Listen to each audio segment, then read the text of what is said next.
Good evening, colleagues, ladies and gentlemen.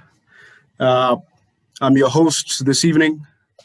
My name is Monde Ndlovu, and I am a current Henley MBA student and also an alumni as well. At the same time, I did the PG Dip at some point, and through Henley as well, with the influence of the school and its system, ecosystem, as we know it, they influenced me to further my studies, and I have not regretted one moment of it. So it is a pleasure to be a host this evening. It is a pleasure to be with you.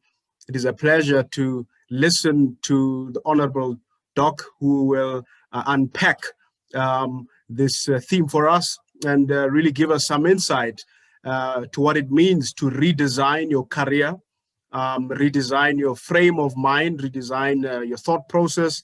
Most importantly for me, to redesign your perception of yourself. And just to, as a host, just to mention just one point in passing as to what it means to redesign and to reshape your career. For me, it's all about self-perception, what we think about ourselves, the ability to self-reset. And the best way to illustrate this for me is the concept called cathedral thinking. Cathedral thinking. Now, if you Google that term cathedral thinking, it will lead you to a point where you find a cathedral called the Sagrada Familia, which was built from 1882. But if you check to date, they have not completed that cathedral. They are projecting that it will be finished in 2026. But the way it is going, they probably won't finish it.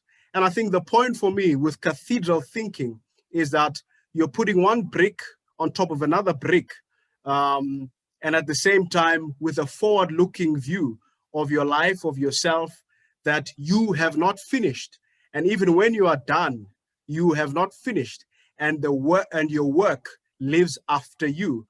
And so when we apply that cathedral thinking mindset, that when you put on a brick, whether it is career, whether it is personal development, there's still more bricks to put on and to explore as you fashion this cathedral of your life in a particular way.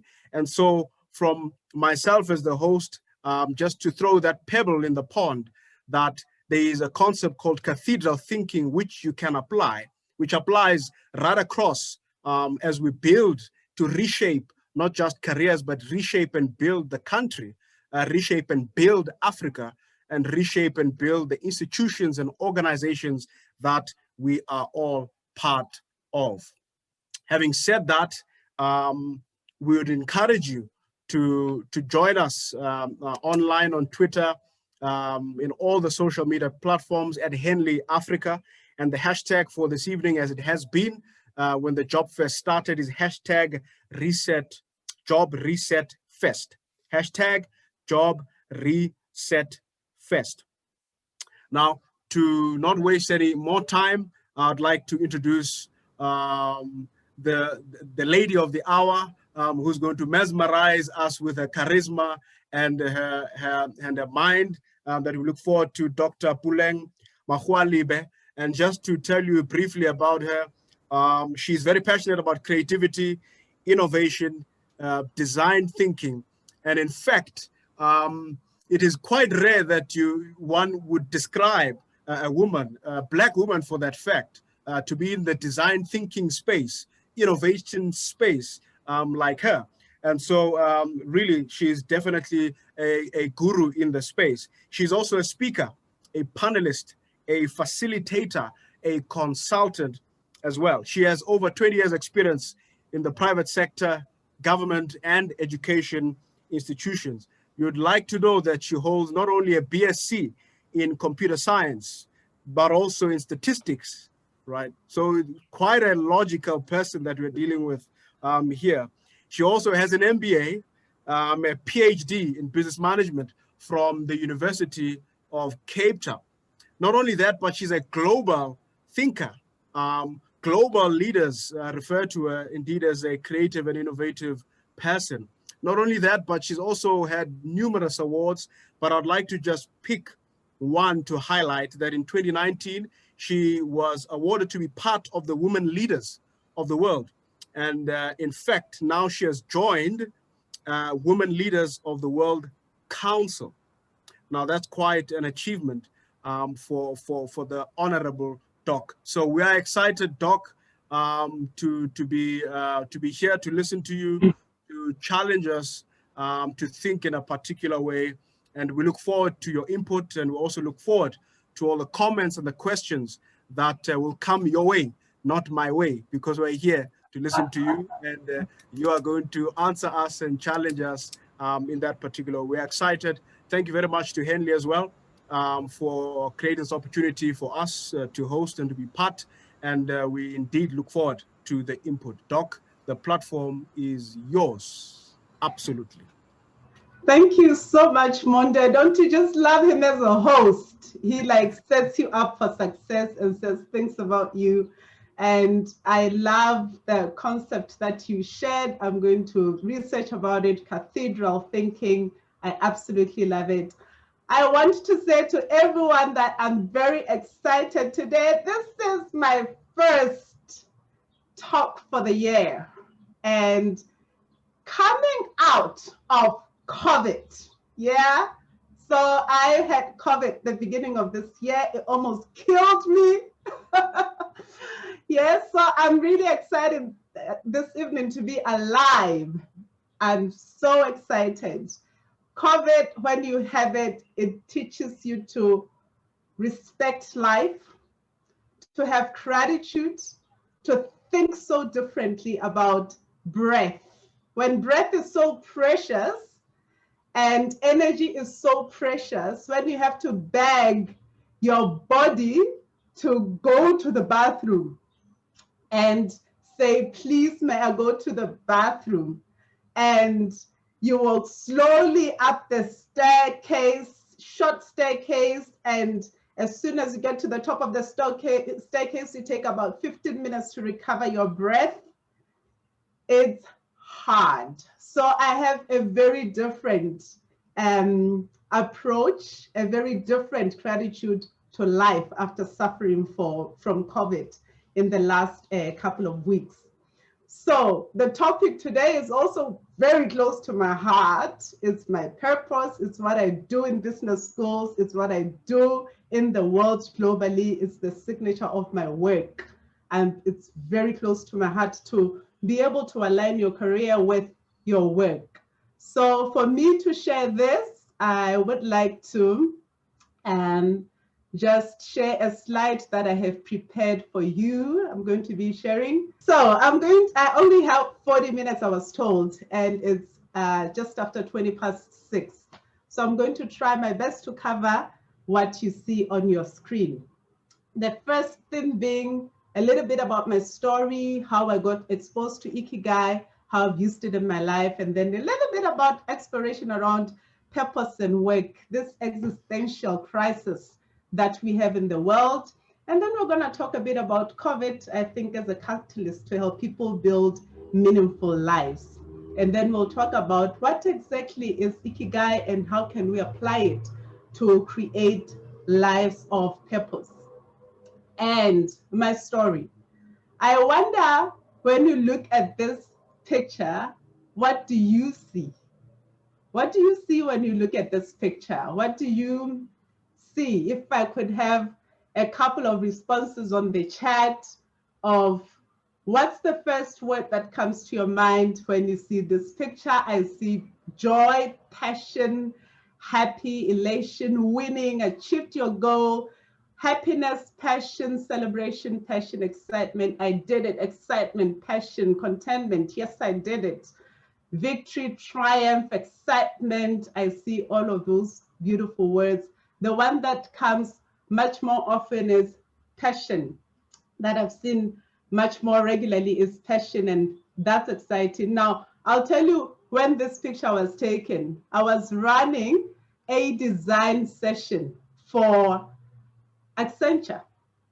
And then while I'm running this design session for Accenture, we were designing an ESD program and enterprise development program for young entrepreneurship entrepreneurs in partnership with Accenture. And we had a photographer in the room, and she captured this moment while I'm running a design session, and then she sent it to me afterwards. Now, it touched my heart so deeply because I looked at it and I said, in this moment, I didn't pose for it. And how did I get this excitement, that sense of achievement? And you see strength, victory, happiness, passion, all of this in one moment in a work session. In a work session while I'm doing my regular work that I do at Henley. And I said, I have arrived. You know that sense of, I have arrived, I've made it. And I'll tell you why. So Monday has already said my degree is in computer science and statistics. So the first 8 years of my career path, I was an IT software developer. I worked in private sector. The first 4 years we were programming, building websites, building software systems and all sorts of things. And then I worked for the University of Cape Town. And then I also worked for government for a short while. But I did IT, and that's all I did. That's all I knew. I was a software developer, mostly the only girl in my team, the only girl who graduated with a statistics and computer science, the only girl all the time. I liked it, but I didn't love it. Yeah, and I was skilled at it, but I wasn't passionate about IT. So I enrolled in an MBA at UCT in 2007. And this was 7 years into my career path, which started in year 2000. And while I'm in an MBA, I encounter our dean and our director, John Foster Pedley, who taught us an elective that was called Creativity, Strategy, and Design. And in this session, he had about 8 sessions to cover his content, and every single time I came back from his class, I would go to the beach and cry because I was like, all the stuff that John is teaching us doesn't resonate with my everyday reality. I don't perceive work as he perceives it. I don't perceive creativity as he does. Whatever it is that he's telling us about creativity, about innovation, about design thinking, about thinking differently, applying our whole selves to work is totally outside of my world. But then it's presenting a reality of a life that I want to live. And in this one moment, he asked us, how much of you is welcome, gets utilized at work? And then I thought for a moment, and I went deep in my thinking, like, okay, how much of me gets used at work every day in my IT work? And I found that only 10% of me gets utilized every day. Why? Because I realized there's so much more that I can offer that I'm not offering in a work environment. Beyond my analytical skills and my programming knowledge, I could bring my passion, my story, my energy, my creativity, my ability to think, my story, my spirituality, my values, my intuition and imagination, and all of these things that make me me. And I'm not given a space to do so. I felt this was rather far from where I wanted to be. So I then also thought quite deeply around, is this the life that I want for my life? I'm 27 years old.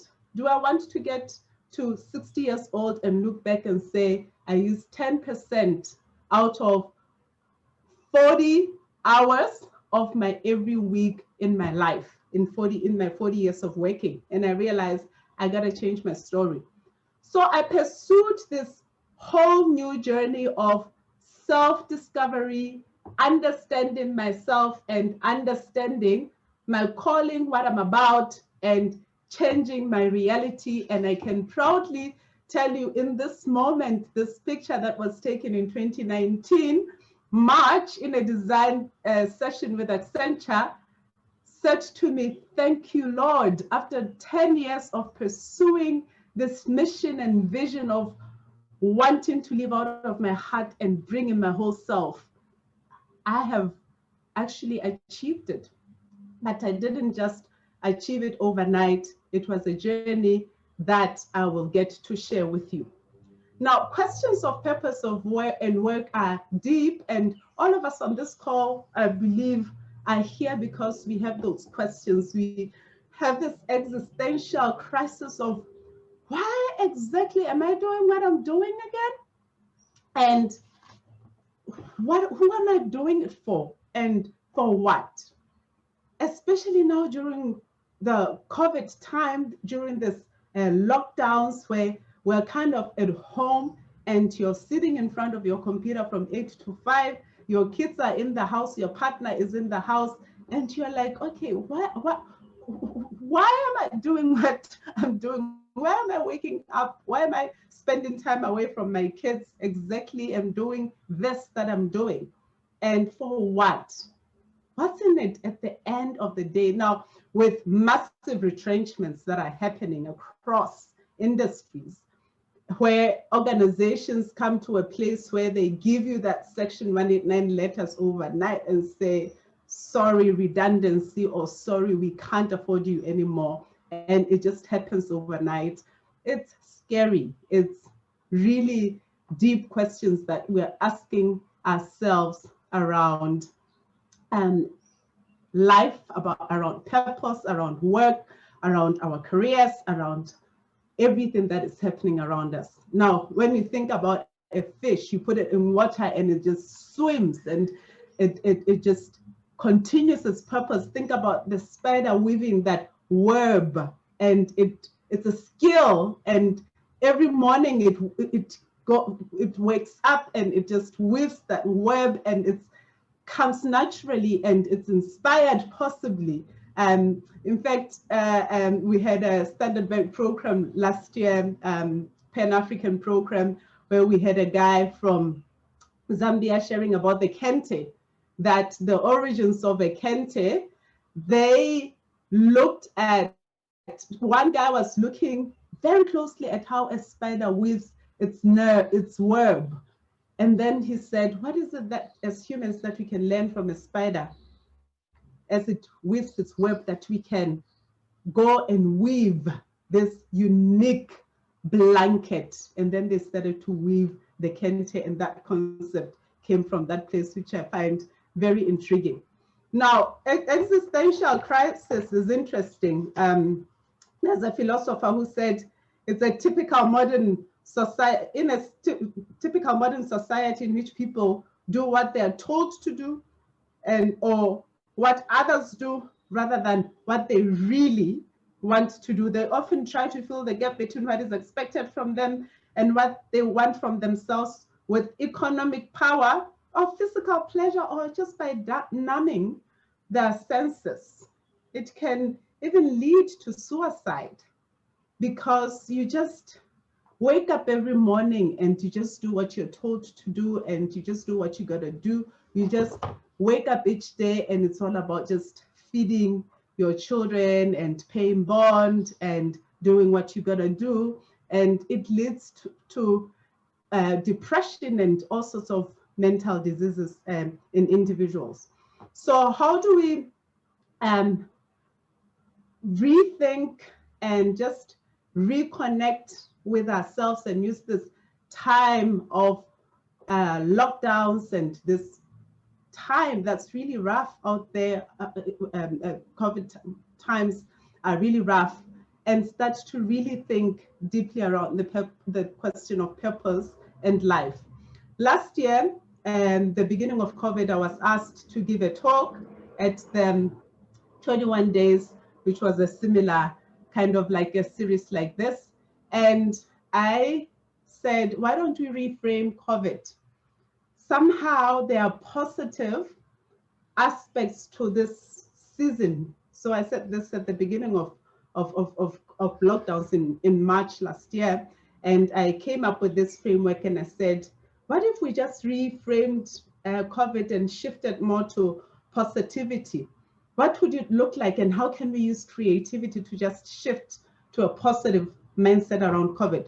So then we said, C could be building a creative culture. You know, when we are 5 years old, we use 98% of our creativity, and we grow up, we get to age 8 and we only use 32% of creativity, and we get to age 44, we use 2% of our creative power. This innate ability that we have, this innate power that we have, we lose it when we grow up and we start leaning more towards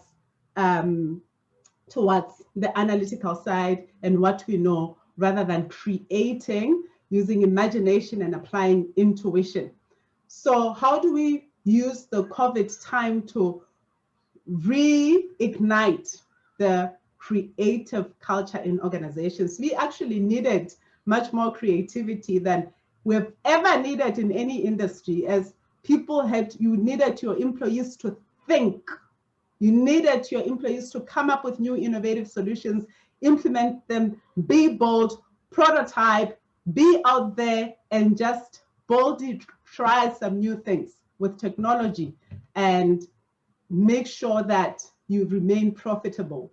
That needed you to create a different culture of work, a different way of work. So how might we use COVID to help us to shift more into the creativity and ignite this power that is within us? And I said, there are opportunities too. Yes, businesses are closing down, but some businesses are growing and expanding at an alarming rate. I cannot imagine the founder of Zoom, and I got to meet him through his friend 3 years in 2019 when we were in the Women Leaders of the World program. And at that time, Zoom was not known. He could respond to my emails and even volunteer to give a talk to my students if I want, and he was pretty open. 2 years later, he is a multi-billionaire, and his business has expanded beyond imagination. In fact, he doesn't respond to my emails anymore. Hashtag just saying. Anyway, so think about the opportunities that COVID has presented to various industries, and then creating a new vision, a vision that is much more holistic, that is much more purposeful, that is much more linked to humanity, empathy, heart, rather than just the system that's just driving the same thing of the bottom line and enriching the rich. And then I said the I in the COVID is Ikigai, and that's what I want to expound on today, the concept of Ikigai. What is Ikigai? I'm going to get into it shortly. And then lastly, I said the D is the digital dexterity that organizations have had to engage and have the flexibility and the openness to use digital, to apply it, to prosper, to find places of intersection between your industry and digital and create new industries. How did you do that, and how did you shift? What is that shift that you made of innovation that led you to thrive? Now, I want to expound more on Ikigai today.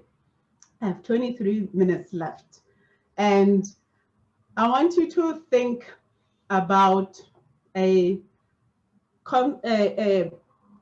something that we hardly get exposed to or think about. Even in our education system, we're young, we get thrown into this education system, and that's very directive, that tells us what subjects to do. And then we go into high school and we start, making our choices. But then nobody really talks about, what is it that you love? What is it that you love doing? What is it that you feel like you're a fish in water when you do? Nobody has to ask you. Your mommy doesn't have to say, wake up and do this. Your daddy doesn't have to say, hey, remember to do this. What is it that comes, that just flows out of you and you love to do, you're passionate about this thing? That question right there is super important when you think about your career, because this is something that you're going to do 5 days out of 7 days of every week of your life. So why is it that we put love away from it? We always just focus on skilling what we're good at, and we sharpen the various skills, and we receive all of this education that, you know, skills us, shows us how to do things, but we never really link it with what we love. Now, that intersection between what you love and what you're good at, that's an area that we call your passion. Yeah, that's an area that we say, this is your passion. You love doing it and you're skilled at it. Maybe you have a degree, a master's degree, you're brilliant at it. But guess what? It doesn't mean it's going to make you money, because what you really need is for that to intersect with what the world needs and what the world is willing to pay for, what's going to earn you money. So the question is, how is it that we can bring these conversations back and be able to live in this intersection between the four and be able to say, I'm doing what I love and I'm doing what I'm good at, I'm skilled, and I continue to get even more skills, you know, the 10,000 hour principle, and the world needs me. I'm making a difference and they're paying me for it. You'll never work another day in your life. And that's the concept of Ikigai. They say it's a purpose, it's a dream job, it's a true vocation. But what you really have when you have a good job, which is where I think most of us end, it's in this place here of a really, really good job where it earns you money. Sometimes it earns you pretty good money. And then also you are skilled at it. You are good at it, and you continue to be good. And that's just a profession. And a lot of us end up in this place of a profession. And in some instances, it's just about what the world needs and what earns money. And we could say that's your calling. Sometimes it's about your contribution. Your contribution is what you are really good at and the world needs it. But guess what? You're struggling. There's no financial resources. No one is willing to pay for it. And there's emptiness inside because you don't necessarily do what you love. Yeah, even though you're good at it and the world needs it. And, you know, we find ourselves at this different spaces in our lives. And sometimes we have to transition from one space to another. And sometimes we have to transition from having just a profession to shifting to finding our Ikigai, our real purpose. And this is where we really want to end at the end of our lives. Now, how does this concept apply? So the researchers, Hector and Francis, researched in the world, you know, various cities, and they found the city of Okinawa in Japan, where this is the city where that has most people that are over the age of 100 years. And then they thought this city is interesting. 25 people over the age of 100 for every 100,000 inhabitants, far more than the global average in this city. And they're healthy and they're happy and they work well. And they started to research about the city, and they started to go there and find some information from these people and interview them and ask them questions. How come you get to age 100? You don't even retire. You don't stop. you continue to live these fulfilled lives, you continue to do your contribution to the world, you continue to manifest. And this was some of their responses. Sometimes it's hard to get up, but I remind myself of my goal. That's some of their responses, even how they respond around their jobs or the vocations. Because my reason to get up in the morning is to watch my students improve. She doesn't say I'm a teacher. One of the most important things in my life, and this one says, is the responsibility I have for the horses. Yeah, so the responsibility I have for nature. She says, one of them says, when I see the customers happy, I'm happy. I do not have siblings, but I have kids and grandkids. So seeing them visit is my Ikigai. So they drive a sense of find your Ikigai in the world, and they drive it from a young age.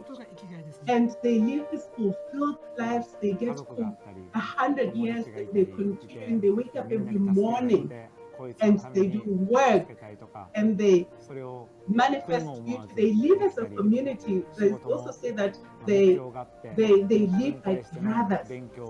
They have a sense of community. They help each other. Yeah. Look at that. I wake up to enjoy my life every day. I wake up to enjoy my life every day. Imagine if we get that sense. Imagine if we get that sense of waking up in the morning and saying, I wake up to be happy every single day. That's Okinawa for you. They live longer, they live happier lives. And my question to you today is, what do you wake up for? What do you wake up for? What drives you every morning when you wake up? What do you think about? What do you aspire for? Why do you do what you do? That's my question for you this morning. Now, we can get a bit practical around this concept of Ikigai, because I'm sure there are questions. I already see Q&As. Mpete says, do you think that our society or community have sufficient material things to apply Ikigai, especially Black communities don't have labs, for example? That's a very, very good question, Mpete Mwenyabe. Thank you very much for asking that. Then there's another one that says, good evening. With regards to redesigning one's career, I'm of a view that a certain level of employers look for specialist type candidates with an already proven track record. If one has, let's say, over 10 years of specific specialist experience, I can find that I call roles that are linked to my experience. How can I break away from this without starting back at ground zero, meaning internships?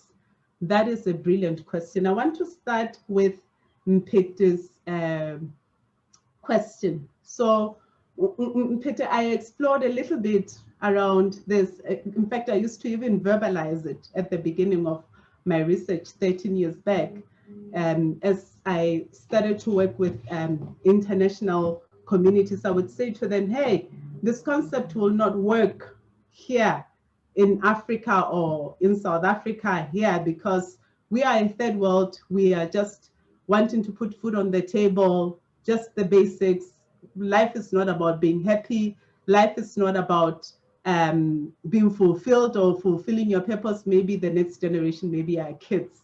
We are working with the basics right now. I used to say exactly the same thing. But I am so glad to an extent about COVID, because COVID now has us thinking, is life really just about putting food on the table? And yes, while we're pursuing food on the table, can it come with a level of fulfilling, a sense of fulfilling your purpose, a sense of leaving your footprint in the world and doing what really matters, making decisions that really make a difference? Yeah. So that's the question that I have. Could we do this, but do it with a sense of bringing purpose? And So yes, Mpete, I think that it's harder for us, but it's doable. It's more work, and we can work together. We on this call, I think we have a task to work at finding our purpose, living meaningful lives, and we have to give it some time. And Anonymous, who has asked the next question with regards to redesigning one's career and what organizations are looking for, I'm going to get a whole lot more practical in answering that in my next part of the presentation. So I want us to think about this concept of Ikigai, and I'm going to make it a whole lot more practical for us. And this is to also answer Anonymous' question.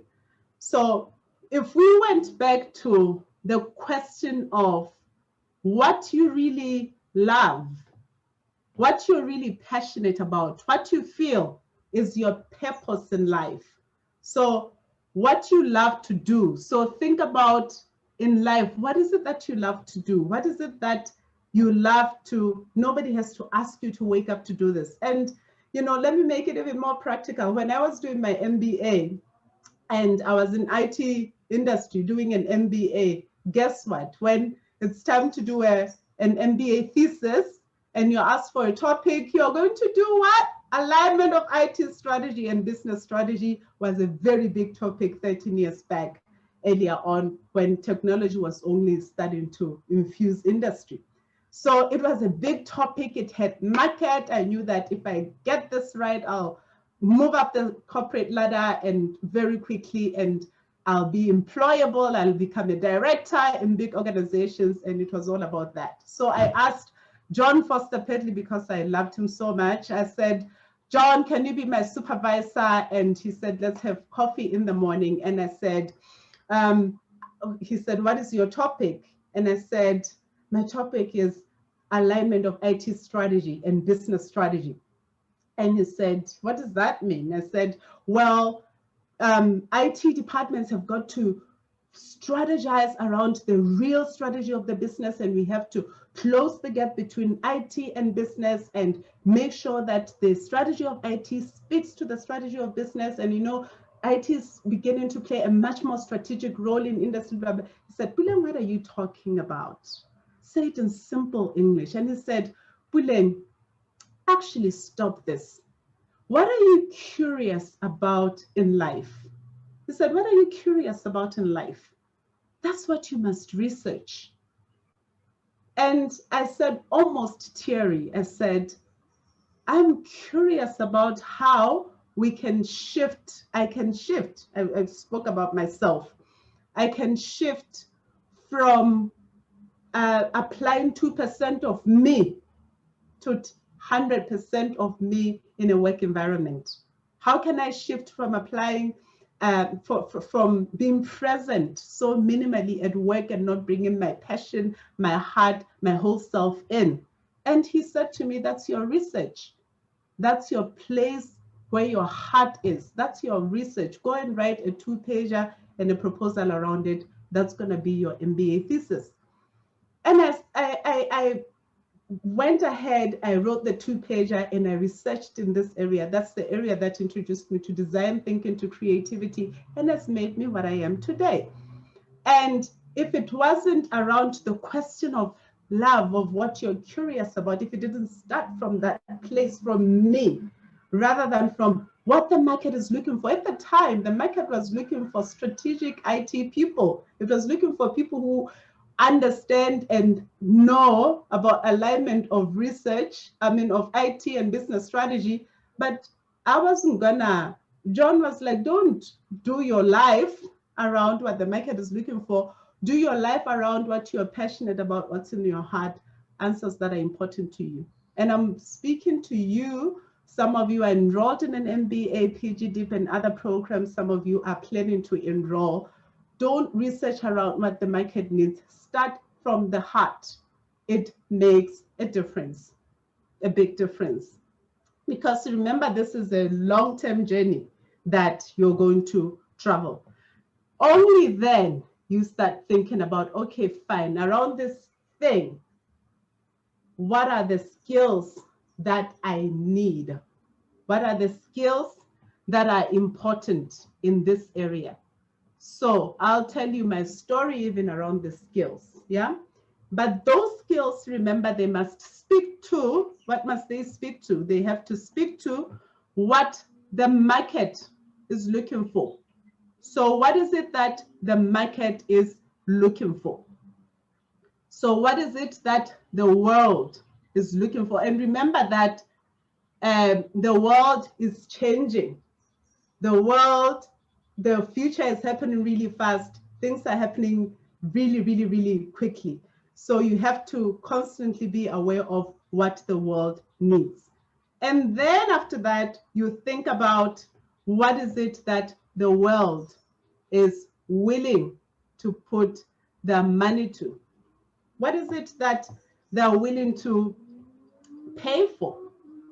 This place of Ikigai, this is where you really want to be. So I had to really think around, okay, I'm passionate around bringing 100% of me at work.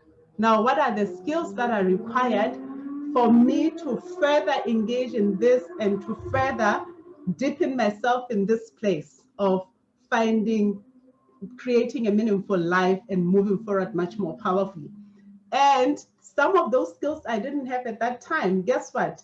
I was an IT programmer, so I didn't do public speaking. I was terrible at public speaking. I couldn't even ask a question in class, in an MBA class. That's how shy I was.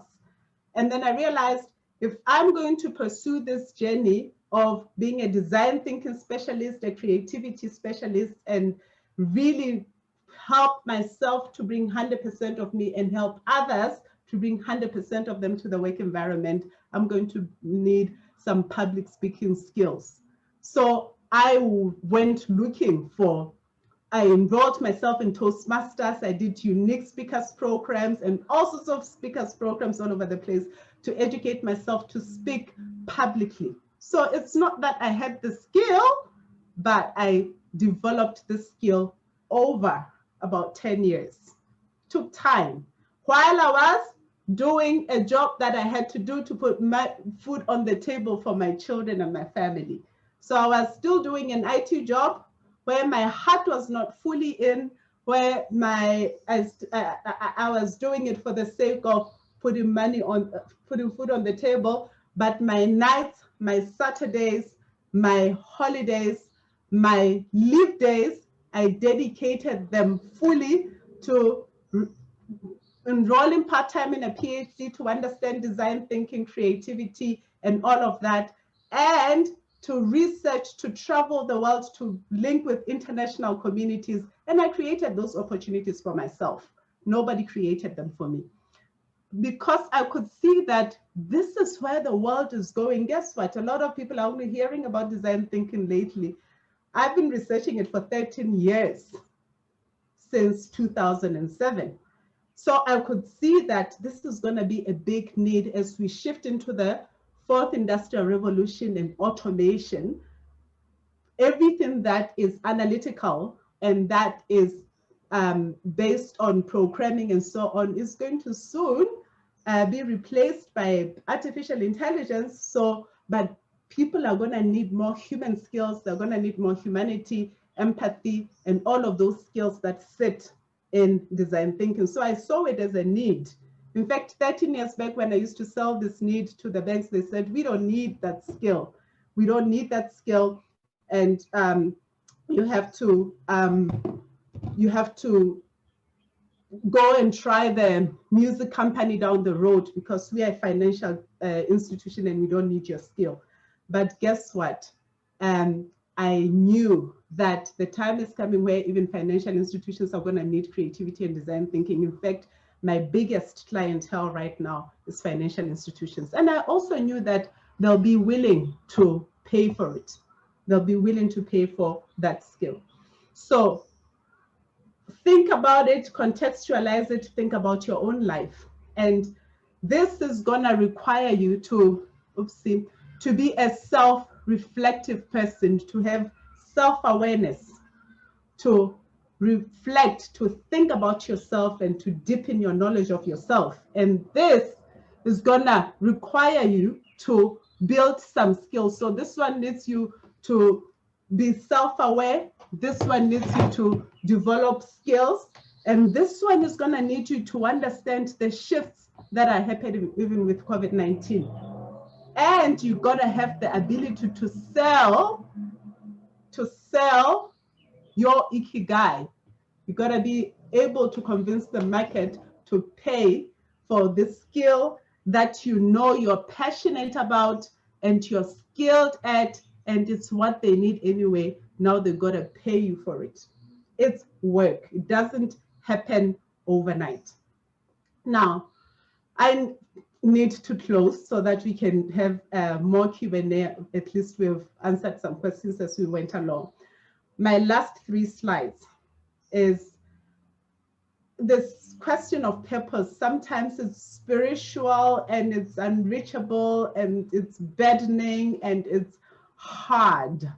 I say, maybe don't try and find it, but go out there and weave it like a spider. Sometimes just weave it, create it. How might you find ways every day to create it? Don't wait for it to come to you or wait for some moment to flash on you. Go out and create it. And go out there and face the world with boldness. After all, the world is waiting for you. Be bold. Let me tell you some of the bold things that I did in my pursuit in this journey.